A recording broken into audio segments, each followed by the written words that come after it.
So check this out. If you guys ever have issues with your RV power, in the sense of you have your deep cell battery keeps dying. As most of you know, these lights in the RV, your actual overhead lights, and a few other things like my fridge, for example, it runs off of 12 volt as well.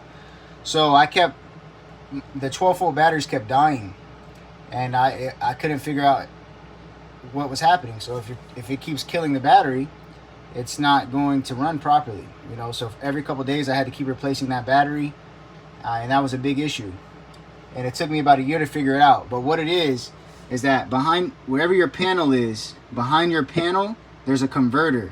I'm not gonna take all that out because it's hot right now, and I don't want to take it out. But behind that, there's a little thing that looks like an amplifier, and if you take that off, if you take these screws off, and you get to the back of that, there's actually these screws, and then when you take this panel off, there's another 4 screws behind that. In that amplifier looking thing, that's your converter. That's what converts your house power, or wherever you're hooked up at the RV site, 110. That's what converts 110 down to, or 220 or whatever, down to 12 volt, so that your lights can run, right? And my fridge can run, for example. And there's probably other things that run off of that too.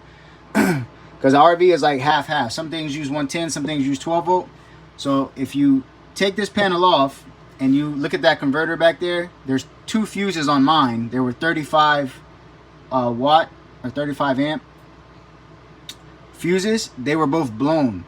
Now what caused that probably was I put the battery in and reversed the polarity.